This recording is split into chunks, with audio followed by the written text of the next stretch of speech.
2011 সালে যখন বামফ্রন্ট সরকারের পতন হয়ে গেল, তখন বুদ্ধদেব ভট্টাচার্য এবং নিরুপম সেন আমাকে ডেকে বলেছিলেন, এই মুহূর্তে একমাত্র আপনিই পারেন পার্টিটাকে বাঁচাতে।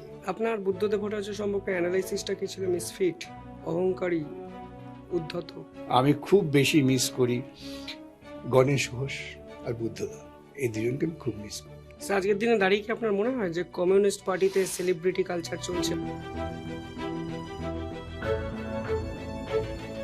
স্যার, 2011 বুদ্ধদেব ভট্টাচার্যের হারটাকে মেনে নিতে পেরেছেন আজ? ভোটটাই সব নয়, আমাদের লড়াইটা হচ্ছে সমাজ পরিবর্তনের লড়াই। স্যার, মিমি চক্রবর্তীর কাছে ভোটে হেরে যাওয়া আজও মানতে পেরেছেন? মমতা ব্যানার্জির একটা গুণ বলুন যেটা আপনার ব্যক্তিগতভাবে ভালো লাগে। যারা আমার গরুর মাংস ওখানে খাওয়ার প্রতিবাদে বিরোধিতা করছেন, তারা একটা জ্যান্ত মানুষকে পিটিয়ে মারার সমর্থন করছেন। আপনার কি মনে হয় কমিউনিস্ট পার্টি আপনাকে অনেক বেশি ইউটিলাইজ করতে পারতো, অন্তত দুর্নীতির মুখ হিসাবে এস্টাবলিশ করতে পারতো? রবীন্দ্রনাথ যখন রাশিয়ায় গেলেন 1930 সালে, 1917 বিপ্লবের পর, তিনি এসে বিস্মিত হয়ে গেলেন যে একটা দেশ কি করে তারা এই কয়েক বছরের মধ্যে সমস্ত মানুষকে শিক্ষিত করলেন। আপনার পার্টি আপনাকে 100% সমর্থন করে না?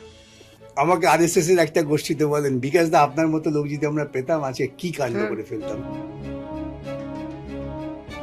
স্যার, জীবনের সবচেয়ে কঠিন সময় কিভাবে নিজেকে ইন্সপায়ার করেন? বিড়ালের জান অত সহজে মরব না।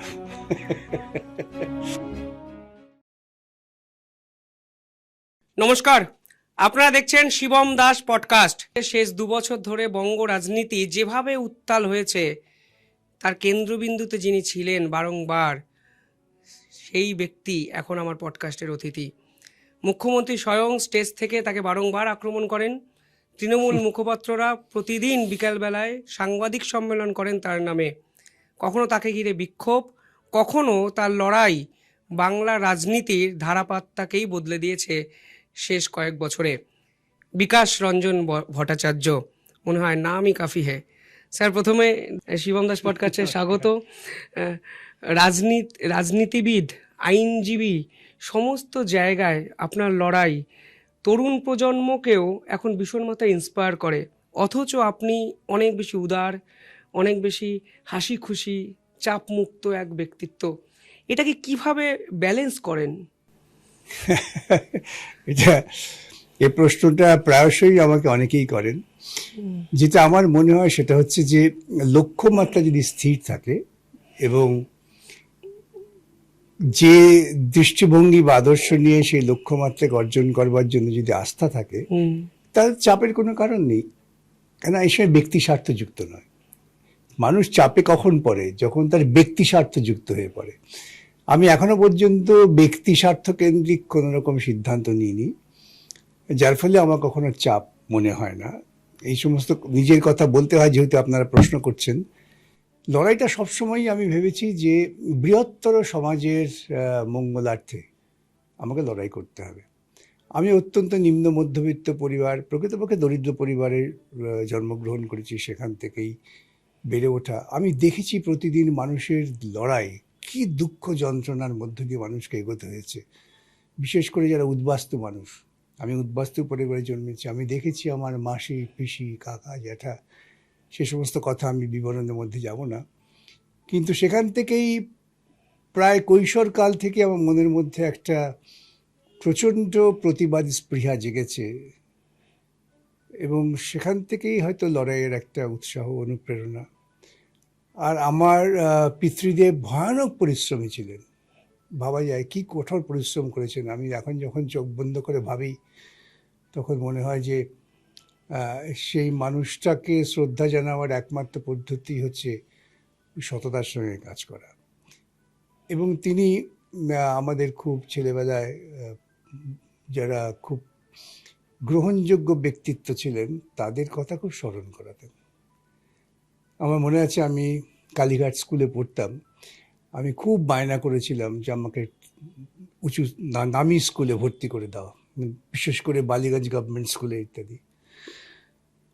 তখন দেখতাম সব পিঠে বইয়ের কাঁধ, ব্যাগের নিয়ে সব যাচ্ছে বাসে করে। এটা শিশুকালে বা কৈশোরকালে যা মনে হয়। আজও মনে হয় আমার বাবা একটা খুব বড় উদাহরণ দিতেন, বলতেন হরিনাথ দের কথা, বিখ্যাত ভাষাবিদ। উনি বলতেন যে হরিনাথ দে রিপন কলেজে ভর্তি হয়েছিলেন, তখন তার মা বলেছিলেন, বাবা তুমি কেন জলপানি নিয়ে প্রেসিডেন্সি কলেজে ভর্তি হবে না? বাবা বলতেন, ঘটনা সত্য অসত্য ইতিহাস আমি বিচার করিনি, বিচার করার প্রয়োজন নেই। তিনি নাকি তার মাকে বলতেন যে তোমার ওটা দরকার কি, প্রথম যে হবে দেখবে নামটা সেটা দেখতে হবে। অর্থাৎ বাবা বলতে চাইতেন, তোমার যদি আত্মবিশ্বাস থাকে তাহলে তুমি কোথায় পড়ছো, কোন স্কুলের নামি স্কুল, খ্যাতনামা স্কুল, এগুলো কোনো বিষয় হয় না, যেটা দাঁড়াবে তোমাকে তোমার নিজস্ব আত্মপ্রত্যয় এবং নিজস্ব শিক্ষা। সেটা আমাকে না খুব প্রাণিত করতো, সেই জন্যই লড়াই হচ্ছে হবে। স্যার, জীবনে এমন কোন 3টে জিনিস যেটা আপনি আপনার চলার পথে শিখেছেন এবং তরুণ প্রজন্মকে মেনে চলতে উপদেশ দেবেন? আমি যেটা চিরকাল মনে করেছি যে ভয় কাউকে পাবে না। তুমি যদি ভয় না পেয়ে সততার সঙ্গে কাজ করো, প্রতিপক্ষ তোমায় ভয় পাবে। আমি কখনো আজ পর্যন্ত কারো গায়ে হাত তুলিনি। আমি আক্রান্ত হয়েছি বহুবার, কিন্তু যারা আক্রমণ করতে এসেছিলেন তারাও কিন্তু আমাকে সামনে পেয়ে ভয় পেয়ে সরে গেছেন। সেটা হয়তো আত্মপ্রত্যয়ের ভয়, মানসিকতার ভয়, এবং তারা নিজেরা তাদের মনের মধ্যে একটা হয়তো দ্বিধা দ্বন্দ্ব ছিল যে আমরা যা করছি ঠিক করছি না, এরকম পরিস্থিতি। আমি এমন পরিস্থিতির মুখোমুখি হয়েছি যে আমার বিরোধী পক্ষে যারা, তাদের মধ্যে কেউ কেউ যারা একটু সুচিন্তা করেছেন, আমি যখন কঠোর বিপদের মুখে পড়েছি তারা আমাকে উদ্ধার করেছেন। এই অভিজ্ঞতা আমার আছে, আমি এগুলো অকপটে স্বীকার করি। আমার মনে আছে, আমি কলেজের কথা বাদই দিলাম, সেটা বহু জায়গায় বলেছি। আমরা কলেজ জীবন শেষ প্রান্তে বোধহয় আমাদের ভবানীপুরে কালীঘাট অঞ্চলে স্যাঙ্গু ভ্যালি রেস্টুরেন্ট ছিল, বসু সিনেমার উল্টো দিকে। একদিন সন্ধ্যাবেলা সেই স্যাঙ্গু ভ্যালি রেস্টুরেন্টে বসে আমরা 3-4 বন্ধু গল্প করছি। তাদের মধ্যে একজন ছিলেন যিনি ছাত্র পরিষদের তখন বোধহয় সভাপতি। আমি জানি না আজকে ওকে ডাকতাম বরকা সাহাব সিনহাও কোথায় আছে। হঠাৎ তৎকালীন যুব কংগ্রেসের যিনি প্রেসিডেন্ট ছিলেন তিনি এসে, তারা হয়তো রেস্তোরাঁয় খেতে এসেছিলেন, কথাবার্তায় তর্ক বিতর্ক হতে হতে একেবারে উত্তেজিত হয়ে আমাকে তুলে নিয়ে যাবেন, তুলে নিয়ে যাবেন। তা আমি তো সেদিন দেখেছি শ্যামা সিনহার সেই ভূমিকা। সে বলেছে, পরিষ্কার তুমি এখানে বসে থাকো, দেখি কার ক্ষমতা তোমার গায়ে হাত দেয়। এবং আমি শুনেছিলাম পরবর্তীকালে ওকে প্রফুল্লেশ্বর মশাই নাকি প্রশ্ন করেছিলেন যে তুমি সিপিএম এর কর্মীকে বাঁচাবার চেষ্টা করেছো। শ্যামা আমাকে বলেছিলেন, আমি জানি না শ্যামা বেঁচে থাকলে আজকে এটা শুনবে হয়তো, যে আপনি যদি ওর সঙ্গে আলাপ করেন, কথা বলেন, তাহলে দেখবেন আপনি ওকে বাঁচাবার চেষ্টা করবেন। এরকম ঘটনা ঘটেছে। এবং পরবর্তীকালে যখন আমি মেয়র হয়েছিলাম তখন শ্যামাকে আমি পেয়েছিলাম কর্পোরেশনের একজন কর্মী হিসেবে। এলাকার যুব কংগ্রেসের নেতা ছিলেন, দাপটীয় নেতা, তিনি আজকে নেই, আমরা কাশিদা বলে তাকে সম্বোধন করতাম, বা টুপি কাশি বলে। তারা উভয়ই আমাকে বললেন যে তাদের প্রমোশন আটকে আছে। আগের মেয়র ছিলেন, তাদের সঙ্গে ব্যক্তিগত যাই হোক প্রমোশন আটকে আছে। আমি অফিসারে দেখে বলে, এদের প্রমোশন কি প্রাপ্য ছিল? বললো হ্যাঁ। তাহলে এক্ষুনি প্রমোশন হয়েছে। তারা এসে কৃতজ্ঞতার সময় জানিয়ে গেছেন যে আমাদের প্রাপ্যটা তুমি পাইয়ে দিলে, যে আগে কেউ পাওয়ায়নি। এগুলো ব্যক্তি সম্পর্কের ভিত্তিতে সমাজ জীবনে চলতে গেলে মানুষের সঙ্গে তৈরি হয়। আমি এই ব্যক্তিগত সম্পর্ককে খুব মূল্য দিই। রাজনৈতিক মতাদর্শগত লড়াই সেটা মতাদর্শগত লড়াই, কিন্তু ব্যক্তি সম্পর্ক কেন তিক্ত হবে? ঠিক, এটা আমি চিরকাল মেনে চলেছি এবং তারই ফল পেয়েছি। স্যার, দ্বিতীয় উপদেশ কি থাকবে? ওইটাই, সততার সঙ্গে কাজ করো, নিজের ক্ষুদ্র স্বার্থে কাজ করো না, বৃহত্তর স্বার্থে কাজ করো, এবং সেই কাজের জন্য দৃষ্টিভঙ্গিটা পরিষ্কার রাখো। তাহলে দেখবে তোমার প্রতিপক্ষ তোমাকে ভয় পাবে, তোমার কাউকে ভয় পাওয়ার নেই। আমি যদি মনে করি যে আমি যা করছি আমার নিজের স্বার্থে করছি না, পরিবারের স্বার্থে করছি না, আমার কিসের ভয়? তাই ভয় পান যাদের পিছুটার আমার পরিবারে কি হবে। সেই জন্যেই হয়তো এটাই আমার উপলব্ধি, মানুষ এটাকে গ্রহণ করতে পারেন, নাও করতে পারেন। আজকালকার দিনে রাজনৈতিক যে প্রতিচ্ছবি আমরা দেখতে পাই, সেখানে আপনিও একজন সাংসদ এবং অন্য বহু সাংসদরা যেরকম বডিগার্ড নিয়ে চলাফেরা করেন, গাড়ির কনভয়, সেই বিলাসবহুল জীবনশৈলীটা আপনাকে কখনো আকর্ষণ করে না, অথচ আপনি নিজে জানেন আপনি সুপারস্টার। মানে এই স্টুডিওতে যদি অন্য কোনো সাংসদ আসতেন, এবং আপনি জানেন স্যার বহু সাংসদদের সঙ্গেই মেলামেশার আমার একটা সৌভাগ্য হয়েছে, তাদের যে জীবনশৈলী দেখি আপনাকে আমি মেলাতে পারি না। সেটা আপনারা বিচার করবেন। আমার মনে হয় কোনো প্রয়োজন নেই। কি প্রয়োজন, কি অসুবিধে? আমি ধরুন একটা রাজ্যের অ্যাডভোকেট জেনারেল ছিলাম। ঠিক। যখন সেই রাজ্যের অ্যাডভোকেট জেনারেল ছিলাম, সেই সময়টা সেই রাজ্যে একটা চূড়ান্ত সংকটময় পরিস্থিতি, আইন শৃঙ্খলার দিক থেকে প্রবল আক্রমণ হচ্ছে, খুন হচ্ছে, ইত্যাদি ইত্যাদি। তা আমি তো কোনো বডিগার্ড নিইনি। আমার মনে আছে একটা মামলা, আমি সব জায়গায় বলি, আমার আগে যিনি অ্যাডভোকেট জেনারেল ছিলেন কংগ্রেস দলের, তিনি একটা মামলা করলেন। কেন তখন মানিকবাবুর সরকার এসে সকলের এমএলএদের বডিগার্ড ইত্যাদি ইত্যাদি প্রত্যাহার করেছিলেন। তিনি মামলা করলেন। সে মামলা করে যা হয়, স্বভাবতই তিনি তার কথা খুব উত্তেজিত, গরম রাজনৈতিক কথা বলছেন। তো আমার মনে আছে আমি আস্তে আস্তে বলেছি, কিসের সিকিউরিটি, কার সিকিউরিটি? তো উনি খুব ক্ষুব্ধ হয়ে বললেন, হ্যাঁ অ্যাডভোকেট জেনারেল যিনি সিকিউরিটি নেন। আমি বিচারপতিকে বললাম, এক্ষুনি আদেশ দাও যে অ্যাডভোকেট জেনারেলকে যা সিকিউরিটি দেওয়া হয় তার রাজ্যের প্রত্যেকটা নাগরিককে দিতে হবে। উনি ঘাবড়ে গেলেন। উনি বললেন ওই লোকাল ভাষায়, কি খন? এটাই কই। তখন বুঝতে পেরেছি, বলে আপনি কোনো সিকিউরিটি দেন না। আমি তাকে বলেছিলাম, দাদা আপনি যদি আমার সিকিউরিটি না হন, তাহলে একটা পুলিশ কি আমার সিকিউরিটি হবে? এগুলো গল্প কথা নয়, আমার অভিজ্ঞতা। তারপর ওখানে বিধানসভায় পঞ্চায়েত আইন নিয়ে একটা খুব বিতর্ক ওঠে। সেটাও একটা অনন্য অভিজ্ঞতা। বিধানসভা অ্যাডভোকেট জেনারেলকে সামান করেন যে ব্যাখ্যা করুন। আমি ব্যাখ্যা ট্যাখ্যা করলাম। বিরোধী দলের নেতারা সব নেতারা উঠে আমাকে খুব অভিবাদন জানালেন। তার দুদিন পরেই যেখানে আমার থাকার কোয়ার্টার ছিল, আমি তো সবসময় থাকতাম না, মাঝে মাঝে যেতাম। একদিন সকালবেলা ওখানে পায়চারি করছি, দেখা গেল তখন ওই উপজাতি সমিতির এক নেতার সঙ্গে, নাম করব না, তিনি প্রয়াত। তিনি আমাকে দেখে একা হাঁটছি, আরে কি করেন আপনি মশাই, কোনো সিকিউরিটি নেন নাই?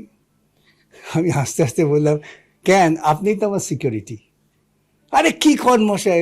যে আপনি যদি আমার নিরাপত্তা না দিতে পারেন, পুলিশ কি করে দেবে? উনি কিন্তু ব্যাপারটা উপলব্ধি করেছিলেন। তো এগুলো হচ্ছে অপ্রয়োজনীয় সরকারি ব্যয় বহনের একটা প্রবণতা। আর কিছু কিছু মানুষের, ক্ষমা করবেন আমি কাউকে কোনো ব্যক্তিগতভাবে উল্লেখ করছি না, সেটা হচ্ছে একটা নকল আত্মগরিমা, ফলস গ্লোরিফিকেশন। আমার কাছে যখন বহু আইনজীবী তারা পরামর্শের জন্য এসছেন, সঙ্গে সিকিউরিটি, আমি এগুলো কারা? তারা ভিন্ন দলের ভিন্ন, এই যাও না তোমরা, এগুলো চলো কেন? কি দরকার? মানুষ তো একবার মরে। আমি সবাইকে বলি, একবার মরবো, বারবার মরবো না। বারবার মরার ভয় যারা করে তারা এই সমস্ত, এনিওয়ে এগুলো সব ব্যক্তিগত কথা। স্যার, বীরভূমে আপনার বিপক্ষে যখন অনুব্রত মণ্ডল মুখোমুখি দাঁড়িয়েছিল এবং রীতিমতো আপনাকে হুঁশিয়ারি দিচ্ছিল, গোটা বাংলা লাইভ টেলিকাস্ট দেখছিল, আপনাকে ঢুকতে দেবে না বলছিল, আপনার কি মনে হয় না আপনার পাশে একজন সিকিউরিটি থাকা উচিত? একদমই আমি তো বলি আপনাকে, শুনুন, যখন ওই ত্রিপুরাতে হঠাৎ দেখি রাত্রিবেলা ওই একটা কোয়ার্টার আমি একা থাকতাম, দুজন হোমগার্ড, তাদের চেহারা দেখে আমার করুণা হচ্ছে। এসে বলে, স্যার আমাকে পাঠায় দিচ্ছে সিকিউরিটি। বললাম, দয়া করে আপনারা বাড়ি চলে যান, কেন আপনারা যতক্ষণ থাকবে ততক্ষণ ঘুমোতে পারবো না, কেন আপনার নিরাপত্তার জন্য আমার চিন্তা হবে। না স্যার, আমি লিখে দিচ্ছি এসপিকে। আমি এসপিকে লিখে করছেন, কিন্তু তারা তাদের চাকরির ভয়ে দুরাত্রির আমার বাড়ির দরজার সঙ্গে বেচারারা বসা টাঙিয়ে শুয়ে থাকে। লাভটা কি? কিসের সিকিউরিটি? ভারতবর্ষের মানুষ কিন্তু, যদি তাকে উত্তেজিত না করা হয় পরিকল্পিতভাবে, এবং সেই উত্তেজনা রাজনৈতিক কারণে নয়, ধর্মীয় কারণে, তবে মানুষের নিরাপত্তার অভাব নেই। এটা আমার উপলব্ধি। আমি বহু আক্রান্ত হয়েছি। কি হয়েছে? আমি প্রত্যেককে হাসতে হাসতে বোধহয় বিড়ালের জান, অত সহজে মরবো না। স্যার, জীবনের সবচেয়ে কঠিন সময় কিভাবে নিজেকে ইন্সপায়ার করেন? দেখুন, ব্যক্তিগত কথা বলা ঠিক না, বলবোও না। বহু কঠিন সময় পার করতে হয়েছে, কিন্তু আমি সবসময় মনে করেছি জীবনটা গতিময়। সেই জন্য এই জীবন, লক্ষ্য স্থির থাকলে তোমাকে এগোতে হবে, পেছনে থাকা বা জায়গা নেই। হেরে গেলে তো গেলে, সুতরাং চেষ্টা করি এগিয়ে যাবার। বিকাশ রঞ্জন ভট্টাচার্য কোনোদিন ভেঙে পড়ে না, এটা কি হতে পারে? মানুষ তো। না, ভেঙে পড়ার মধ্যে নেই, কখনো কখনো হয়তো সাময়িকভাবে বিমর্ষ হয়েছি, আচ্ছা এটা হলো কেন। 2011 সালে যখন বুদ্ধদেব ভট্টাচার্য নির্বাচন করছেন, আমি তার নির্বাচনী এজেন্ট। ঠিক। সেই নির্বাচন যখন কাউন্ট হচ্ছে এরকম দেখে চলে এলাম, সমস্ত আমার কর্মীদের নিরাপত্তা দেখে দিয়ে ভীষণ ভেঙে পড়েছি মানে কি, যে বিপর্যয় হলো কেন। 72 সালে আমি তখন আরো তরুণ, আমার তখন কালীঘাটের বাড়ি থেকে গোপালনগরে হচ্ছে কাউন্টিং অফিস ছিল, হাঁটা পথ। ওই বিপর্যয়কর রেজাল্ট, ভীষণ হই হই কাণ্ড, বেরোবো, আমাকে পুলিশ অফিসার এসে বললেন যে যাবেন না, আমরা আপনাকে পৌঁছে দেবো। মানে আমি এলাকায় পরিচিত ছিলাম খুব, ওই বলতে পারেন বামপন্থী কর্মীদের একজন সক্রিয় আগুয়ান কর্মী হিসেবে, এবং কাউকে পরোয়া করতাম না। তো পরবর্তী সময়ে সব ওরা চলে চলে যাওয়ার পর ওইখান থেকে আমি যখন বাড়ির কাছে আসছি, হয়তো 300-400 মিটার, দেখি ওই পাড়ার গলির মনে আমার বাবা দাঁড়িয়ে আছে, যে 2-4টে বোম পড়ে গেছে, তিনি খুব শঙ্কিত।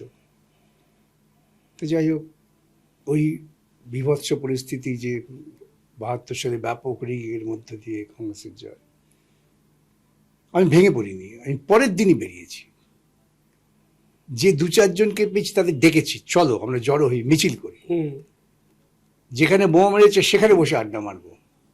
আমার এইটাই ছিল চিরকালের উদ্দেশ্য। ভয় দেখাবে, ভয় দেখাতে পারবে না। স্যার, 2011 বুদ্ধদেব ভট্টাচার্যের হারটাকে মেনে নিতে পেরেছেন আজ? মানতে হয়েছে, এবং তখনই মনে হয়েছিল যে পশ্চিমবঙ্গের, অনেকে হয়তো ভাববেন বাড়াবাড়ি করছে আজকে দাঁড়িয়ে, আমার নিজের মনে হয়েছিল পশ্চিমবঙ্গের বিপর্যয় যাত্রা শুরু হলো। আমরা তো বুঝতেও পারিনি যে ওই রকম রেজাল্ট হবে, বিপর্যয় হয়েছে ঘটনা। আমি সেদিন থেকেই বলছি, অনেকে ভাববেন যে আপনি আজকে 2026-এ বসে যদি আমার ধারাবাহিকভাবে সেই সময়কার বিভিন্ন রকম আচার আচরণ কথাবার্তা এসব দেখেন, দেখবেন আমি তখনও বলেছি পশ্চিমবঙ্গের বিপর্যয় যাত্রা শুরু হলো।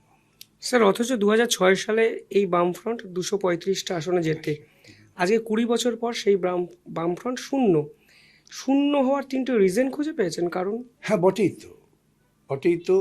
সেটা হচ্ছে, বুঝতে হবে, নোয়াম চমস্কি বলেছিলেন যে 90 দশকে, যে এখন চলছে মিডিয়াক্রেসি। তিনি লিখেছিলেন ম্যানুফ্যাকচারিং কনসেন্ট। এই যে প্রচারের ধাক্কায় মানুষ কিন্তু উড়ে যায়, ভেসে যায়, শুধু না উড়ে যায়।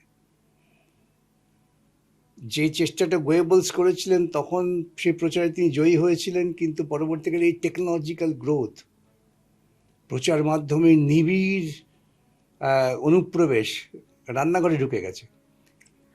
আপনি দেখবেন এই প্রচার মাধ্যমে প্রচার ফলে, আমি বলতাম যে ক্রিকেট রান্নাঘরে ঢুকে গেছে। আগে ক্রিকেট কি লোকে কেউ জানতো না, এখন কিন্তু রান্নাঘরে রান্না করতে করতেও দেখবেন মায়েরা ক্রিকেটের শোনেন। সেখানে যদি অনবরত আপনাকে এই একটা প্রচার করা হয় কমিউনিস্ট বিরোধিতা, এবং সেই কমিউনিস্ট বিরোধিতায় আপনার প্রচুর পরিমাণ অর্থ এবং প্রচার দুটো যখন সম্মিলিত হয়, আপনি হেরে যান। হেরে যাওয়াটা আমাদের ব্যর্থতা, আমি এটা অকপটে স্বীকার করি, যে আমরা প্রচারের বিরুদ্ধে পাল্টা প্রচারের প্রাচীর তৈরি করতে পারিনি, ব্যর্থতা আমাদের। এই একটাই কারণ, আত্মসমালোচনা। তার ওইটাই তো শুধু প্রচার। আমাদের ভুল ভ্রান্তি ছিল, কিন্তু ভাবুন বামফ্রন্ট আমলে আপনি আচার আচরণের ভুল ভ্রান্তি ধরতে পারেন 1,00,000, কিন্তু দেখতে হবে তো কি পথে তারা এগোচ্ছিল। ধরুন শিক্ষাকে অবৈতনিক করে দেওয়া, আজকে এত বছর পরে কেরালা ইউনিভার্সিটি পর্যন্ত অবৈতনিক করে দেওয়া হয়েছে। রবীন্দ্রনাথ যখন রাশিয়ায় গেলেন 1930 সালে, 1917 বিপ্লবের পর, তিনি এসে বিস্মিত হয়ে গেলেন যে একটা দেশ কি করে তারা এই কয়েক বছরের মধ্যে সমস্ত মানুষকে শিক্ষিত করলেন। শিক্ষিত মানে শুধু নামসই না, তার কারণ সোভিয়েত কমিউনিস্ট পার্টি তাদের বলেছিল আমাদের ফান্ডামেন্টাল রাইট হচ্ছে শিক্ষা, এবং প্রত্যেককে নিবিড়ভাবে রাষ্ট্রের দায়িত্ব নিয়ে শিক্ষা দিতে হবে। তাই তারা এগিয়ে গিয়েছিলেন। তারা ভেঙে গেছেন পরে বিভিন্ন কারণে, সে অনেক তার্কিক বিতর্ক হতে পারে, কিন্তু উত্থানটা দেখুন তো 17 সালের পর থেকে ভাঙার আগে পর্যন্ত। স্পুটনিক প্রথম কারা করলো? আমেরিকা, ব্রিটেন, কত কিছু তো ছিল, সোভিয়েত কেন করলো? এই শিক্ষা এবং মানুষের স্বাধীন চিন্তা করার প্রবণতাটাকে লালন পালন করা যখনই বিচ্যুত হয়েছে তখনই হেরে গেছে। সেই জন্যেই বাম আমলের যে 3টি মৌলিক কাজ হয়েছে, এই মৌলিক কাজটা সাংঘাতিকভাবেই যারা কি বলবো আমি ক্ষমতাশীল, সুবিধাভোগী, ও যাদের আমরা রাজনৈতিক ভাষায় প্রতিক্রিয়াশীল বলি, তাদের আতঙ্কের কারণ ছিল। 1, ক্ষমতার বিকেন্দ্রীকরণ, পঞ্চায়েত স্তর পর্যন্ত ক্ষমতাকে নামিয়ে দেওয়া, যেটাকে আজকে তৃণমূল তোলাবাজিতে পরিণত করেছে। গণতন্ত্রের প্রাথমিক পাঠ হচ্ছে ক্ষমতার বিকেন্দ্রীকরণ, মহিলাদের ক্ষমতায়ন করা। 2 হচ্ছে কি, উদ্বৃত্ত জমি দখল করে যারা চাষ করেন তাদের চাষের অধিকার দেওয়া, শুধু পুরুষ না, মহিলাদের অধিকার, বর্গা নথিভুক্ত হতো নারী পুরুষ নির্বিশেষে। এর ফলে কিন্তু গ্রামীণ অর্থনীতির একটা ব্যাপক পরিবর্তন হয়েছিল। পাশাপাশি যারা ক্ষমতাশীল ছিলেন তারা ঐক্যবদ্ধ হয়েছেন যে এটাকে চলতে দেওয়া যায় না। শিক্ষা, গণতান্ত্রিক বিকেন্দ্রীকরণ, গ্রামের গরিব মানুষকে ক্ষমতা দেওয়া, এর ফলে যে ব্যাপক পরিবর্তন হয়েছিল, যে পরিবর্তনটা যারা চিরাচরিতভাবে ক্ষমতার অংশীদার, এই ব্রাহ্মণ্যবাদী চিন্তার যারা অংশীদার, যে আমরাই চালাবো, তারা সংঘবদ্ধ হয়ে গেছেন। আমি বলি, কার্ল মার্কস বলেছেন workers of the world unite. এখন পৃথিবীতে capital of the world has United. সেই বদলের সঙ্গে বামেরা নিজেদেরকে অভিযোগ করতে পারলো না, পারিনি। এই দৌড়ে আমরা পিছিয়ে পড়েছি, এ নিয়ে অস্বীকার করে কোনো লাভ নেই। আমরা পিছিয়ে পড়েছি বলেই তো ওরা এগিয়ে গেছে। এখন আমাদের সেই পিছিয়ে পড়ার ধারণাটাকে আরো ধীরে ধীরে এগিয়ে নিয়ে যেতে হবে। এর জন্য অনেক নিষ্ঠা দরকার, অনেক কর্মী দরকার। কারণ আমার তো প্রচার মাধ্যম নেই। প্রচার মাধ্যম এখন তবু ধরুন সোশ্যাল মিডিয়া হওয়াতে কিন্তু আপনাদের মতো লোকেরা আমাদের কথা বলেন, শোনেন। আগে ছিল একচেটিয়া প্রিন্ট মিডিয়া, ছাপিয়ে দিল, সেটা চলে গেল মানুষের মনের মধ্যে। পাল্টা কি এলো কেউ ভাবতো না, যার মধ্যে দিয়ে মরিচ ঝাঁপি তৈরি হয়েছে। পুরোটাই মিথ্যা বলছি। আমি বলছি তো আপনাকে, ধরুন আজও বহু লোক বলে বেড়ান সাইবাড়ি। আমি যখন পাল্টা তথ্য দিই সাইবাড়ি কমিশন হয়েছিল, তার রিপোর্ট পড়ো, কোনো জবাব নেই। আজও কিছু কিছু লোক চালিয়ে যাচ্ছেন কি, বিজন সেতুতে আনন্দমার্গীদের হত্যা। দেখুন, আমি বলতে পারি আনন্দমার্গীদের হয়ে একসময় মামলা করেছিলাম, আমি জানি হত্যার কারণ কারা। এই সত্যটা ওরা স্বীকার করতে চান না। সেই কারণের প্রতিফলন কি, পুরুলিয়াতে অস্ত্রবর্ষণ, আনন্দমার্গীরা অস্ত্রবর্ষণ করেছিলেন কেন? বামফ্রন্ট সরকারকে বিপদে ফেলার জন্য। খুন হয়েছিল কেন? আমি বলি ওদের অন্তর্দ্বন্দ্বের জন্য। এখন আপনি চালিয়ে দিলেন, মিডিয়ায় চলে গেল, প্রিন্ট মিডিয়া সবাই খবরের কাগজ পড়ছে, রেডিওতে বলছে, পাল্টা নেই। এখন পাল্টা হচ্ছে বলে ওদের ভীষণ আপত্তি। এখন দেখবেন তারা উল্টো দিকে কাঁদুনি গায়, আগে তো এই টেলিভিশন ছিল না, আগে তো ক্যামেরা ছিল না, এখন ক্যামেরা থাকাতে সত্যটা বেরোয়। তখন তোমরা একচেটিয়া প্রচার করে গেছো। উল্টো দিকে এটাও তো বলে সোশ্যাল মিডিয়া, শুধু আমার না, এই জন্যই নেতাজি সুভাষচন্দ্র বোস বলেছিলেন, আমি জ্যোতি বসুর কথা বলছি না, যে স্টেটসম্যান যতদিন আমাদের বিপক্ষে লিখবে ততদিন বুঝবো আমরা ঠিক আছি। স্টেটসম্যান ছিল ইংরেজ শাসকের দালাল। এগুলো তো উপলব্ধি করতে হবে। স্যার পাল্টা যুক্তিও তো আছে যে সোশ্যাল মিডিয়া থাকলে বামেরা অনেক আগে সরকার থেকে বিদায় নিত। উল্টোটা বিদায় নিত না বলেই হচ্ছে। আজকে আপনি দেখাতে পাচ্ছেন যে মোটর বাইকে তৃণমূল কংগ্রেস নেতার পেছনে সে বসে গুলি মেরে মানুষকে খুন করে বেরিয়ে যাচ্ছে। আপনি বলতে পারতেন না তখন যে বামেরা, না থাকলে কি বলতেন, হ্যাঁ বামেরা করেছে। এই যে আজকে এই বললাম না, এই যে যারা বলছেন ধরুন বিজন সেতু বা ইত্যাদি মরিচঝাপি, তারা তো কত কোনো কমিশন বসিয়েছেন। কোথায় রিপোর্ট? আপনাকে মূলে খুঁজতে হবে। যখন এই মূলে যাওয়ার চেষ্টা করবেন তখনই বলবেন এই লোকটা খারাপ, এই সব কথা বলছে কেন। স্যার মিমি চক্রবর্তীর কাছে ভোটে হেরে যাওয়া আজও মানতে পেরেছেন? হ্যাঁ, কেন মানবো না? প্রশ্ন করেননি যে মানুষ কি দেখে ভোট একদম দিল? প্রশ্ন করিনি, আমি মেনে নিয়েছি, মানুষের রায় মেনে নিয়েছি এবং আমি জেনেছি কেন হয়েছে। কেন হয়েছে স্যার? আজও বলতে পারি। আপনি যদি তখন সমস্ত মিডিয়া রিভিউ দেখেন নির্বাচনে, দেখবেন সকলেই একটা কথা বলেছিলেন যে একটা সিট যদি যেতে সিপিএম সেটা হচ্ছে যাদবপুর। ঠিক। খেলাটা ঘুরেছিল ওই 48 ঘন্টায়। ওরা কি এমন করলো যেটা আপনি আমাকে পারলেন না? বলছি তো, আমাকে আর কর্মীরা এসে বললো স্যার পাড়ায় পাড়ায় গ্রামে গ্রামে যৌথভাবে ঘাসফুল এবং পদ্মফুল তারা প্রচার করছেন। কি প্রচার? ঘাসফুল প্রচার করছে উনি ইমাম ভাতা বাতিল করেছিলেন, পদ্মফুল প্রচার করছে উনি গরুর মাংস খেয়েছিলেন। এই দুটোর যুক্তি নেই, কিন্তু প্রচারে সুরসুরি আছে। আর যৌথভাবে করেছেন, সেখানে কোনো আপত্তি হয়নি। একসঙ্গে, আমি কি বলতাম একসঙ্গে না, একসঙ্গে। অর্থাৎ এই ধর্মীয় সংস্কার এবং যে অনুভূতি, অযৌক্তিক কুসংস্কার, তাকে আক্রমণ করেছেন একজন মানুষ, দুপক্ষকেই। অর্থাৎ তাকে ঠেকাও। দেখবেন আমার বিরুদ্ধে একটা প্রতিনিয়ত প্রচার হয়, উনি ধর্মতলায় গরুর মাংস খেয়েছেন। গরু খেকো। আমি আরেকটাকে প্রকাশ্যে, ওরা গোপনে খেলে আপত্তি নেই। মানে ভাবুন এদের কত বড় সঠতা। গোপনে খেলে আপত্তি নেই, প্রকাশ্যে খেলে আপত্তি। স্যার ওটা নিয়ে আফসোস আছে আপনার? একদম না। আমি তো আজও আলোচনা হয় এটা। আমি তো প্রথম দিন থেকেই বলি, যারা আমার গরুর মাংস ওখানে খাওয়ার প্রতিবাদে বিরোধিতা করছেন তারা একটা জ্যান্ত মানুষকে পিটিয়ে মারার সমর্থন করছেন। প্রেক্ষিতটা বুঝতে হবে তো। ওটা একটা প্রতিবাদী কর্মসূচি ছিল। আখলেক নামে এক ভদ্রলোক, তার বাড়িতে ফ্রিজে নাকি গরুর মাংস ছিল, এই অভিযোগে একটা জীবন্ত মানুষকে পিটিয়ে মারা হয়েছিল। এই যারা এইসব কথা বলেন তারা একবার ওটা নিন্দা করেছেন? এবং এমন বোকার মতো যুক্তি, উনি অমুককে শুকর খাওয়াতে পারবেন কেন? অমুককে শুকর খাবো কেন? আমি খাবো। দেখাতে পারো যে কারো বাড়িতে শুয়োরের মাংস রাখার জন্য তাকে পিটিয়ে মারা হয়েছে। বিচার তো করতে হবে তুল্যমূল্যভাবে। না, সেই বিচারটা করে প্রচার চালিয়ে যাও।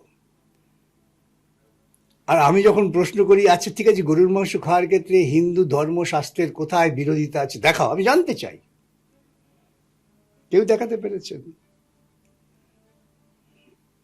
এই প্রশ্ন করলেই তখন দেখবেন আমি বলি যে ওই ল্যাজ তুলে নৃত্য, চেঁচামেচি। আরে যুক্তি দাও। শতকণ্ঠে মিথ্যা কথা বললে সেটা সত্য হয় না, একক কণ্ঠে সত্য কথা বললে সেটা মিথ্যা হয় না। এটা বুঝতে হবে তো। সেই জন্য আমার কোনো সংকট নেই, ভয় নেই, আমি চালিয়ে যাচ্ছি। স্যার মিমির বিপক্ষে ভোটে হারলেন, অথচ মিমি এখন রাজনীতি ছেড়ে দিয়েছেন, রাজনীতি থেকে এই দূরে। জন্য তো মিমি দোষী নয়। না, আমি তো বলি এই জন্য দোষী হচ্ছে দক্ষিণপন্থী রাজনৈতিক পরামর্শদাতাদের। আজকে যে যে মমতা দলটাকে আপনারা দেখছেন, যাকে দেখছেন তিনি পুতুল, তাকে পেছন থেকে চালাচ্ছে দক্ষিণপন্থী প্রত্যেকের রাজনীতির পুঁজি। আজকে ভাবুন তো, আজকে ইলেকট্রাল বন্ডের টাকাটা এই দলটা কেন পায়? আর ইলেকট্রাল বন্ডের বিরুদ্ধে সিপিআইএম তার কনস্টিটিউশনাল ভ্যালিডিটি চ্যালেঞ্জ করে। কিন্তু মৌলিক পার্থক্য ওখানে প্রশ্ন করুন। ইলেকট্রাল বন্ডের টাকা বিজেপি পাচ্ছে, তৃণমূল পাচ্ছে, অন্য কোন দলরা পাচ্ছে পরে কথা, আমার রাজ্যের নিয়ে ভাবছি কেন পেল। সিপিএম নিচ্ছে না, নিতে কে বারণ করেছে? সিপিএম চ্যালেঞ্জ করেছে, নিচ্ছে না শুধু না, মামলা করেছে যে নেবো কেন, অনৈতিক। কিন্তু স্যার সময়ের সঙ্গে তাল মিলিয়ে রাজনীতিতে পয়সা দরকার। না, রাজনীতির পয়সা দরকার বলে আমি যদি আজকে অনুগৃহীত হই, আমি তার বিরুদ্ধে কথা বলতে পারবো? স্যার আপনি যদি ভোটেই না যেতেন তাহলে দলটার কি ভ্যালু থাকছে ভোটে সংসদে? ভোটটাই সব নয়। আমাদের লড়াইটা হচ্ছে সমাজ পরিবর্তনের লড়াই, মানব পরিবর্তনের লড়াই। আমরা এমন একটা সমাজ প্রতিষ্ঠা করতে চাই যেখানে মানুষ মানুষকে শোষণ করবে না। হুম। শোষণহীন সমাজ প্রতিষ্ঠার লড়াই। এটা ভোটে 5 দিন জিতে আমি এমএলএ এমপি হলাম, মন্ত্রী হলাম, তারপর টুক করে মরে গেলাম, দেখলাম মরার পর এত সম্পত্তি আমার হয়েছে, সে আদর্শে প্রাণিত নই। স্যার শোষিতদের কথা বলে কমিউনিস্ট পার্টি, যেটা আপনি বলছেন। বর্তমান কমিউনিস্ট পার্টি যারা ধারণ করছেন, যারা বিভিন্ন ক্ষেত্রে মিডিয়ায় যাচ্ছেন, বা যারা বঙ্গ কমিউনিস্ট পার্টির অংশ হিসেবে নিজেদেরকে এস্টাবলিশ করেছেন, তাদের যে জীবনশৈলী, সেটা কি সত্যি এটাকে? আপনাকে এটা কে বললো যে দরিদ্র নিপীড়িত মানুষের মুক্তির কথা বললে তোমাকে দরিদ্র এবং নিপীড়িত হতে হবে? হুম। এই তত্ত্বটা কারা খারাপ করলো? আমি এটা বুঝতে চাই। শাসক দল তৃণমূল বারংবার বলে এই যে আগের এইটাই বলতে যে কারা বলছেন। হুম। আমি সম্পূর্ণভাবে দরিদ্র শোষিত নিপীড়িত মানুষকে শোষণ মুক্ত করতে চাই, তার মানে এই নয় আমাকে ওই শোষণের অংশীদার হতে হবে। হুম। তাই তো দর্শনই তৈরি হতো না। আজকে যদি কার্ল মার্কসকে কারখানায় গিয়ে হাতুড়ি পেটাতে হতো, তিনি কি এই দর্শনটা দিতে পারতেন? এটা তো ভাবতে, এগুলো হচ্ছে প্রচার, অপপ্রচার। আমরা বলি যে তুমি লড়াইটা করছো কিনা, তোমার জীবন দর্শনটা সেই মানুষকে মুক্তির পথে এগিয়ে দেওয়ার জন্য কিনা। তার জন্য আমাকে উলঙ্গ হয়ে এখানে নামতে হবে, এটা হচ্ছে নেতিবাচক কথা। স্যার শতরূপ ঘোষ কেন 22 লক্ষ টাকার গাড়ি চলে? এটা যারা প্রশ্ন করেন, আমি অত্যন্ত বিনয়ের সঙ্গে বলি, তারা আত্মপ্রবঞ্চনায় ভুগছেন। তারা আত্মপ্রবঞ্চনায় ভুগছেন। তারা জনগণের পয়সা চুরির টাকায় গাড়ি চড়েন। শতরূপ, আমি ওকে জানি, ওর আমি মামলাও করেছিলাম। যদি তিনি 22 লক্ষ টাকা বা 22 কোটি টাকার গাড়ি পান, তিনি তো কাটমানি থেকে সে টাকাটা পাননি। তিনি তো তার পারিবারিক সম্পত্তির উত্তরাধিকার হিসেবে পেয়েছেন। কিন্তু সেটাকে সামনে নিয়ে আসা, এটা হচ্ছে অপপ্রচার, কৌশল। আমি আবারও বলছি যে আজকে ধরুন যে কোনো বিখ্যাত প্রতিষ্ঠিত মানুষের কথা বলুন, তিনি যদি নিপীড়িত মানুষের কথা বলেন, তাকে কি নিপীড়িত হতে হবে? না, নিপীড়িত মানুষের ব্যাপারটা উপলব্ধি করতে হবে। সুভাষচন্দ্র বোস, সে তো স্বাধীনতা লড়াই করলো কেন? তার কি কোনো অভাব ছিল? সে তো ব্রিটিশের সঙ্গে থেকে তো অনেক কিছু করতে পারত। তাহলে এখন ব্রিটিশ লড়াই বলবে তুমি কেন সাধারণ মানুষের কথা বলছো? তুমি কি গ্রামের কৃষকের মতো তুমি অসহায়? তুমি কি শ্রমিকের মতো শোষিত হচ্ছ? এই সমস্ত কথাগুলো অত্যন্ত ছেলে মানসিকতা, এবং এগুলো পরিকল্পিতভাবে প্রচার করা হয় যাতে অধিকাংশ মানুষ যারা চট করে চিন্তা করেন না, তারা প্রভাবিত হতে পারেন। স্যার শেষ 3 বছরে বিকাশ রঞ্জন ভট্টাচার্য আলিমুদ্দিনে একটি মাত্র প্রেস কনফারেন্স করেছেন, সেটা ইলেকট্রাল বন্ড নিয়ে। অথচ শিক্ষক দুর্নীতি মামলার প্রধান মুখ বিকাশ রঞ্জন ভট্টাচার্য, এবং অসংখ্য দুর্নীতির মামলায় শাসকদের সবথেকে বেশি চাপে যিনি ফেলেছেন সেটা আপনি। আপনার কি মনে হয় কমিউনিস্ট পার্টি আপনাকে অনেক বেশি ইউটিলাইজ করতে পারতো, অন্তত দুর্নীতির মুখ হিসাবে এস্টাবলিশ করতে পারতো? শুধু মুখ হিসেবে এস্টাবলিশ করার জন্য প্রেস কনফারেন্স পার্টিকে করতে হবে, এই ধারণাটা কে দিল? আজকে লড়াই করে চান বা না চান, শাসক দল তো এটা স্বীকার করছেন যে দুর্নীতি বিরোধী লড়াইয়ে একজন আছেন, তিনি কমিউনিস্ট পার্টি করেন। এই জন্য কি কমিউনিস্ট পার্টিকে প্রলয়িত হয়েছে নাকি? আপনি এই প্রচারগুলি যদি আপনি খুব যুক্তিসঙ্গত বিশ্লেষণ করেন, দেখবেন এর কি আছে, কোনো অন্তঃশ্বাস শূন্য কিছু কথা। আর ওরা কি মনে করেন? আমি তো আলিমুদ্দিনে কখনো যাই না, খুব প্রয়োজন না পড়লে। আলিমুদ্দিনে ঘোরাঘুরি করতে হবে কেন? ওরা চান যে ওদের নেত্রীর আশেপাশে ঘোরাঘুরি করবে, নেত্রী যদি ঘাড় কাত করেন সেদিকে কাত করতে হবে, তবেই ওরা উন্নত হবেন। এই দৃষ্টিভঙ্গিতে ওরা পরিচালিত হন, আমরা হই না। কোথাও গিয়ে যে লড়াই আপনি লড়ছেন তা যদি অন্য দুই দল বা দলের কেউ লড়তো, অনেক বেশি তাকে এগিয়ে যাওয়ার একটা সেটা প্রবণতা আমাকে থাকতো। তো মাঝে মাঝে বিভিন্ন ধরনের লোকেরা বলেন, আমাকে আরএসএস এর একটা গোষ্ঠীতে বলেন, বিকাশ দা আপনার মতো লোক যদি আমরা পেতাম আজকে কি কাণ্ড হ্যাঁ। করে ফেলতাম, তাতে কি হয়েছে? পার্টি অফিস থেকে প্রেস কনফারেন্স হতো শেষ 1 বছর তাতে কি আমি মানুষের সেবা করতে পারতাম? আপনার মনে হয় না কখনো কখনই আমি তো লড়াই আমার কোনো ব্যক্তি প্রচারের জন্য করিনি, ব্যক্তিগত কোনো অভিলাষ পূরণের জন্য তো করিনি। আমি এসব না করে মালিকদের মামলা, সুবিধার মামলা, আমি তো প্রচুর টাকা উপায় করতে পারতাম।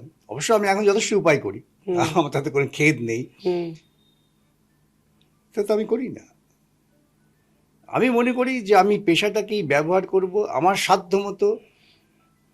আমার যে আদর্শ সেটা হচ্ছে সমাজ পরিবর্তনের আদর্শ, নিপীড়িত মানুষের পক্ষে দাঁড়ানো, সেই চেষ্টা আমি করছি। সফল হচ্ছি কি হচ্ছি না মানুষ বিচার করবেন। আপনার পার্টি আপনাকে 100% সমর্থন করেন? আমি এ নিয়ে আদৌ ভাবিই না। আমি পার্টির কর্মী হিসেবে স্বতঃপ্রণোদিত হয়ে নিজের প্রেরণায়, নিজের উৎসাহে করেছি, আন্দোলন করেছি। আমাকে এই পার্টি কখনো বলেছি আন্দোলনটা করো? বলেনি। খালি এটুকু বলতে পারি, 2011 সালে যখন বামফ্রন্ট সরকারের পতন হয়ে গেল, তখন বুদ্ধদেব ভট্টাচার্য এবং নিরুপম সেন আমাকে ডেকে বলেছিলেন, এই মুহূর্তে একমাত্র আপনিই পারেন পার্টিটাকে বাঁচাতে। বড় কথা বলছি না। এবং প্রথম আমি সবাইকে নিয়ে, যেহেতু আমি সকলের সঙ্গে কাজ করতাম, বামফ্রন্ট পার্টির বৃত্তের বাইরে বিভিন্ন পার্টির সঙ্গে আমার বিভিন্ন কারণে যোগাযোগ ছিল, পেশাগত কারণে, বিভিন্ন কারণে। যখন এই বন্দি মুক্তি আন্দোলন করছি, কানু সান্যাল, অসীম চ্যাটার্জি, অসিত সেন, জঙ্গল সাঁওতাল, এরা আমার বাড়িতে বহুবার এসছেন, তাদের সঙ্গে কথা বলেছি, লড়াই করেছি। এর ফলে একটা বিভিন্ন বৃত্তের মানুষের সঙ্গে যোগাযোগ ছিল। তখন তারা বুঝেছিলেন যে না, এই সকলকে নিয়ে চলতে হবে। আমাকে বলেছেন, তুমি এগো, আমি এগিয়েছি। ওই দুর্ধর্ষ সন্ত্রাসের মুখে দিয়ে প্রথম আমরা গণকনভেনশন করি যুব কেন্দ্রে। আমাদের সংগঠনের নাম দিয়েছিলাম প্রতিবাদের ভাষাই গণতন্ত্রের ভাষা। শরদিন্দু দা সঙ্গে ছিলেন, প্রাক্তন নকশাল নেতা, তিনি প্রয়াত হয়েছেন। তো হয়েছে, করেছে। সেটা আমি কি নেতা হবো বলে করেছি নাকি? আজকের দিনে দাঁড়িয়ে কি আপনার মনে হয় যে কমিউনিস্ট পার্টিতে সেলিব্রিটি কালচার চলছে? অন্তত প্রতিকূলের মতো এক বাম চরিত্র প্রকাশ্যে যখন এই বিবৃতি দেয়, ভাবতে তো হয়। না, আমি একটু বিস্মিত হইনি। কোনটা কেন, নিয়ে ধরুন এই সমাজের যে কলুষ, হুম এই সমাজের যে দোষ ত্রুটি, তার মধ্য থেকে তো সবাই আসে। কমিউনিস্ট পার্টিতে যারা আসছেন তারা তো হঠাৎ অন্য গ্রহ থেকে আসেননি। তাদের মধ্যে ব্যক্তিগত আকাঙ্ক্ষা, ব্যক্তিগত অভিলিপ্সা, অনেক কিছু থাকে। কেউ কেউ জয় করেন, কেউ কেউ পারেন না।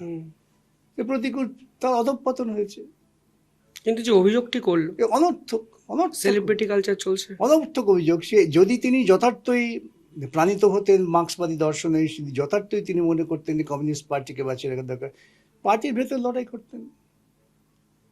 লড়াই করতে বাধা কোথায়? বলতে, উনি রাজ্য কমিটির মেম্বার ছিলেন, আমি তো রাজ্য কমিটির মেম্বার নই। কই, আমার তো বলতে বাধা হয় না। আমি তো যা মালা মনে করি প্রকাশ্যে বলি। কি হয়েছে? কথা হচ্ছে আমি কি বলছি, কেন বলছি, কার জন্য বলছি, এইগুলো হচ্ছে বিচার্য বিষয়। স্যার, হোল টাইমাররা 7,000 টাকা লেভি পান। 7,000 টাকায় সংসার চালানো তো কঠিন। ফলে নবীন প্রজন্মের, তাহলে যে হোল টাইমার হবে সে এটা জেনেই হোল টাইমার হবে যে আমার ব্যক্তিগত সুখ স্বাচ্ছন্দ্যটা সম্পূর্ণভাবেই বিবর্জিত, আমার নিজস্ব উপার্জন, পারিবারিক উপার্জন থেকে হতেই পারে। কি আছে? আপনার মনে হয় না এই স্ট্রাকচারটা একটু আপগ্রেড করা উচিত? আপগ্রেড করবেন কিভাবে? নিশ্চয়ই ওয়েজ বাড়ানো দরকার। এই ওয়েজ বাড়াবার জন্য তো আমি তো আদানিকে বলবো না আমার টাকা দাও। আমাদের পার্টি কর্মীদের ওয়েজ দেওয়া হয় পার্টি কর্মীদের দেওয়া লেভির ওপর দাঁড়িয়ে। একটু ভাবতে পারবে না? আমি আপনাকে ছোট উদাহরণ দিই, আবার সেই ব্যক্তিগত কথা এসে যায়। আমি তখন দক্ষিণ কলকাতার পার্লামেন্ট নির্বাচনের ইলেকশন এজেন্ট। কংগ্রেসের ছিলেন নাফিসা আলী, আর আমাদের পার্টি ছিলেন রবীন দেব। যিনি অবজারভার ছিলেন তিনি কর্ণাটকের আইএএস। তিনি হঠাৎ আমাকে একটা চিঠি দিলেন যে এত টাকা এই খরচা হয়েছে, তুমি হিসেব দাও। আমি তাকে বললাম যে কি করে খরচা, হিসেব দেখাও। সে দেখাচ্ছে যে দেয়াল লিখেছে যে লোকটা, তার পার আওয়ার এত ওয়েজ, ইত্যাদি ইত্যাদি। আমি তাকে একটা পত্রাঘাত করেছিলাম, সেই ভদ্রলোক বেঁচে থাকলে আজও আমাকে স্মরণ করবেন, কেন তিনি নির্বাচন ছেড়ে যাওয়ার আগে আমাকে ডেকে অভিবাদন জানিয়ে আমার সঙ্গে রেস্তোরাঁয় বসে কফি খেয়ে গেছিলেন। আমি জানি তোমাদের ওই সমস্ত কালচার ভুলে যাও। ওই কমিউনিস্ট পার্টির ছেলেরা যারা ওখানে দেয়াল লিখছে, তার পকেট থেকে পয়সা দিয়ে সে দেয়াল লেখে। সে দেয়াল লেখার জন্য ওয়েজের উপর নির্ভর করে না। তা আপনাকে সময় মতো বলতে হবে। আমি যদি বলতে না ভয় পেয়ে, না স্যার আপনি স্যার, তো হবে না। তো ভদ্রলোক তারপর আমাকে বলেছিলেন যাওয়ার সময়, তিনি রামকৃষ্ণ ইনস্টিটিউট অফ কালচারে ছিলেন গেস্ট হাউসে, যে mister Bhattacharya, I didn't have any idea about it, and you first learn the culture of a particular area, particular state, particular party, then make a comment. আপনাকে বলতে হবে, এই প্রত্যয় আপনার থাকতে হবে। এই প্রত্যয় থাকার জন্য আমার সঙ্গে বহু লোকের বিরোধ হয়, হয় হয় কি আছে, তার জন্য কি ভয় পেয়ে যাবেন নাকি আপনি? স্যার, বামপন্থায় ফিরে আসার কোনো সম্ভাবনা দেখতে পান? বামপন্থাই একমাত্র ভবিষ্যৎ। কমিউনিস্ট পার্টি ভোটে জিততে পারবে কখনো? বামপন্থাই একমাত্র ভবিষ্যৎ। আপনাকে আমি বললাম, আজ বহুদিন থেকে আমি বলছি, এছাড়া কোনো ভবিষ্যৎ নেই। ভারতবর্ষকে যদি ভারতবর্ষ মানে ভারতবর্ষের মানুষকে যদি আত্মসম্মান নিয়ে বাঁচতে হয়, বামপন্থাই একমাত্র ভবিষ্যৎ। আজকে দেখছেন না ভারতবর্ষের নেতারা কিভাবে ইসরায়েলের কাছে আত্মসমর্পণ করছে, ভারতবর্ষের সমস্ত ঐতিহ্যকে ভেঙে চুরে একটা জায়নবাদী সরকারের কাছে আত্মসমর্পণ করছেন। কে বাঁচাবে? স্যার, ভোটে জেতার সংখ্যাটা কি এই মুহূর্তে? ভোটে আমি আবারও বলি, সম্ভব কিভাবে? ভোটটা তো 5 বছর, দেশটা তো 5 লক্ষ বছর, দেশের মানুষ তো 500 বছর। আমি কোনটা ভাববো? 2টো সিট জেতার জন্য, 4টে সিট জেতার জন্য আমি কারোর সঙ্গে ম্যানেজ করে জিতে গেলাম 5 বছর। কিন্তু আপনি যদি ধারাবাহিকভাবে না জেতেন, পার্টিটার অস্তিত্ব থাকবে না। ধারাবাহিকভাবে অস্তিত্ব মাঠে থাকবে। যান না কৃষকের কাছে, কার অস্তিত্ব আছে? বেকার যুবকের কাছে গিয়ে কথা বলুন না, তার তন্ত্রীতে অস্তিত্ব কার? অসহায় মানুষটা চিকিৎসা পাচ্ছে না, তার কাছে কথা বলুন, তার তন্ত্রীতে দেখবেন অস্তিত্ব কার। ভোট দিয়ে অস্তিত্ব বিচার হয় না। আবার একটা ব্যক্তিগত অভিজ্ঞতা, আমি তরুণ, কালীঘাটে থাকতাম, বিভিন্ন বস্তিতে সংগঠন করতাম, আর আমার একটা বদভ্যাস ছিল, আমি ছেলেদের বিনা পয়সায় পড়াতাম। আমার কালীঘাটের হোটেলের ওপরে একটা ঝোপড়িওয়ালা ঘর ছিল, সেখানে আমি ছেলেদের ডেকে নিয়ে এসে পড়াতাম। এইরকম শাহনগরের ওই বস্তির 2টি ছেলে এসতো, পড়াশোনা করতো, তারা পরবর্তী পাশ করেছে। হঠাৎ একদিন রাস্তায় দেখা, আমি ভাবতেই পারিনি তারা এত বড় হয়ে গেছে। কাউন্সিলর ভোটের সময় তাদের বাড়িতে গিয়েছিলাম, তাদের মায়েরা দেখে তো একেবারে জড়িয়ে ধরে আদর করে, তুমি আমাদের ছেলেদের পড়াচ্ছিল আছে ইত্যাদি। আমি বললাম যে ভোটটা দেবেন আমাদের প্রার্থীকে। তখন যিনি প্রার্থী হয়েছিলেন তিনি আমাদের বিরোধী পার্টি থেকে বিতাড়িত বিখ্যাত লোক, নাম করব না। আমাকে সেই বাচ্চা দুটোর মায়েরা বলেছিলেন, ভোটটা কিন্তু আমরা ওকেই দেব, কিছু মনে করো না ভাই, কমিউনিস্ট পার্টিকে দিতে পারবো। আপনি কেন দেবেন না? এত আমাকে আপ্যায়ন করছেন, আদর করছেন। বলছে না, হঠাৎ অসুবিধে হলে, কিছু হলে উনি আমাদের সুবিধেটা দেন, সেটা তুমি পারবে না। ঠিক বাস্তব অভিজ্ঞতা। কি হয়? আরেকটা অভিজ্ঞতা আপনাকে বলি, বড্ড ব্যক্তিগত কথা হয়ে যাচ্ছে। কমিউনিস্ট পার্টির চাঁদা কালেকশন করতে আমরা প্রত্যেকের বাড়ি বাড়ি যেতাম। তখন হাজরা রোডের অঞ্চলটা ছিল একটা, বলা হতো এলিটিস্ট, বহু বাড়িতে ঢুকতে দিত না, কিন্তু আমি সব জায়গায় গিয়ে ঢুকে পড়তাম। এরকম একটা বাড়িতে ঢুকে পড়েছি, 3তলা ইত্যাদি, এবং সেই বাড়ির যারা ছিলেন তারা ফিল্ম জগতে অভিনয় করতেন, সেটা পরবর্তীকালে দেখেছি। তো বাড়ি লোক এসছি, কোথেকে এসছো? আমি কমিউনিস্ট পার্টি থেকে এসছি, আমাদের পার্টির চাঁদা দিন ইত্যাদি। সালটা হচ্ছে 68-69 হবে। আমি একেবারেই তরুণ। ভদ্রলোক ক্ষিপ্ত হয়ে বললেন, কমিউনিস্ট পার্টিকে চাঁদা দেবো? বিরাট বর্ধমানের জমিদার ছিলেন, যে আগে যে সমস্ত চাষাভূষরা আমাদের দিকে মুখ তুলে কথা বলতে পারতো না, তারা এখন মাথা উঁচু করে কথা বলছে, জমি দখল করে নিচ্ছে। সেই পার্টিকে চাঁদা দেব? বেরো। মাথা নিচু করে বেরিয়ে এলাম। ওইটা বুঝতে হবে। স্যার, রাজনীতিতে আজকের দিনে দাঁড়িয়ে কাকে সব থেকে বেশি মিস করেন? দেখুন, আমি খুব বেশি মিস করি গণেশ ঘোষ আর বুদ্ধদা, এই দুজনকে আমি খুব মিস করি। বুদ্ধদেব মানে ভট্টাচার্য, বুদ্ধদা অনেক মনের কথা, ব্যক্তিগত মানে রাজনৈতিক ব্যক্তিগত কথা বলতেন আমার কাছে। আপনার বুদ্ধদেব ভট্টাচার্য সম্পর্কে অ্যানালাইসিসটা কি ছিল? মিসফিট, অহংকারী, উদ্ধত? না, যারা ওকে দেখেননি, কথা বলেন, তারা মানে উনি অত্যন্ত আত্মপ্রত্যয়ী ছিলেন আদর্শের উপরে। আদর্শ ভিত্তিক কথা বললে আপনার মনে হতে পারে অহংকারী, উদ্ধত। আমাকে অনেকে অহংকারী, উদ্ধত ভাবে হয়তো আমার এই শোনার পডকাস্ট শোনার পর অনেকে বলবে। তিনি ছিলেন অত্যন্ত উদারপন্থী একজন গণতান্ত্রিক মানুষ। আমি আপনাকে বলি, যখন গোটা সিঙ্গুর আন্দোলন কেন্দ্র করে হাইওয়ে বন্ধ করে বসে আছেন, আজকে সব বড় বড় কথা বলেন, তা সেই সময় যেহেতু মামলা সূত্রে বহু আইপিএস অফিসার আমার মক্কেল ছিলেন,